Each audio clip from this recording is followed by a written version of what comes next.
Magandang araw po, ma'am. Ako nga po pala si Ana Mingkul, yung sinapili po ninyo bilang counselor. So, bago po tayo mag-start sa ating session, nais ko po sana na mag-pray muna. Let us pray. Lord, thank you for this day, Panginoon, sa pagbigay po ng gabay sa amin sa araw na ito. Naway po sa aming session is bigyan niyo rin po kami ng gabay na mapagtagumpayan po namin ang aming session na ito. Lamang po at maraming salamat. So, yung pag-uusapan po natin ngayon is confidential siya. Kumbaga, tayo lang dalawa yung nakakaalam, wala ng iba. Depende na lang kung nakakasakit ka na ng iba or may sinasaktan mo yung sarili mo. So, kamusta ka naman ngayong araw? Sa mga nagdaang araw talagang struggle po sa araw-araw financially and mentally po. Ano po yung mga nagiging nararamdaman mo or ginagawa mo pag ganun po yung nararanasan mo? So, pag ganun po yung mga nararanasan ko, mostly po stress eating, minsan sing-along, minsan naman pag ganun, ina-isolate ko yung sarili ko, parang kinukulong ko. Nagde-deactivate ako sa social media, dinidelete ko yung mga pictures ko. Then ayoko nang kausap. Yun din isa rin sa mga ginagawa ko pag stress ako, talagang impulsive buyer ako. Minsan pa nga alas 12, mga hating gabi sa Shopee. Napaparami talaga yung ano ko kasi stress reliever nga siya. So, yun yung ginagawa mo pag stress ka. Ano pa yung mga, may ginagawa ka bang mga mechanism pag stress ka? Yung mechanism ko po is kapag stress ako, magulo. Dinadaan ko po sa ganun kapag stress na ako.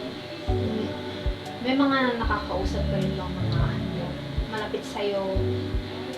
Yung mga friends ko nakakausap ko pero hindi lahat ng kwento alam nila, parang feel ko kasi pag nagkwento ako i-judge ako ganun, kaya hindi rin lahat. So, sa family mo, okay naman kayo? Okay naman po. Hindi lang kami expressive, kumbaga hindi kami affectionate bilang isang family. Kumbaga hindi kami sanay sa mga sweet words, kaya lumaki ako na hindi ako nag-open sa kanila. Siguro yun din ang dahilan kung bakit ina-isolate ko yung sarili ko or hindi ako nakapagkwento sa mga kaibigan ko kasi sa pamilya ko hindi ako nakapagkwento. So, pag ganyan, pag ina-isolate mo yung sarili mo, ano yung mga ginagawa mo doon? Nagkukulong lang. Ano mga iniisip mo? Na-try mo na ba na isipin na magpakamatay para gano'n mo suicide? Oo, dati naisip ko na. Anong ginawa mo para pigilan ito? Naisip ko yung mga pangarap pa ako. Pero, syempre mahirap siya kasi kapag nandun ka na sa point, wala ka nang maramdamang sakit. Kahit saktan mo yung sarili mo, manhid ka na. So, sa mga nararanasan mo yan, yung magagamit natin therapy ngayon is Adrenaline therapy. Kumbaga, sa therapy ito is minumotivate ka kung paano mo i-express yung sarili mo, kung paano ka maging confident sa mga bagay-bagay na ito. So, bigay sa'yo ng motivation para gawin yung mga maging productive sa araw-araw.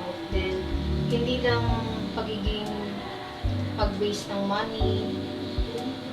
Kumbaga dapat iniisip din natin yung mga ginagawa natin bago natin gawin yung mga bagay.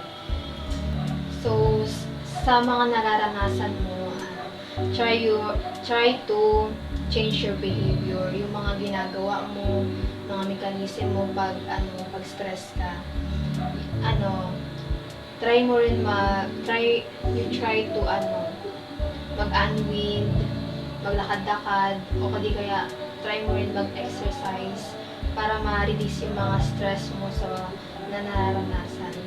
Reach out sa pinaka-close friend mo para makwento mo yung mga bagay-bagay na kailangan mong ikwento para malabas mo.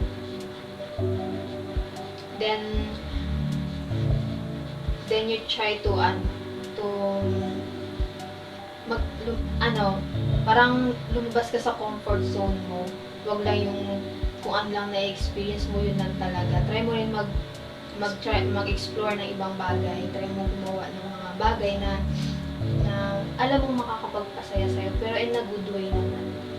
So, and yun lang po muna sa araw na ito. Try nyo po akong tawagan if kailangan nyo po ng kausap, then kailangan nyo po ng counselor na makikinig po para sa inyo. And so, yun lang po sa session na ito. Maraming salamat. Thank you po.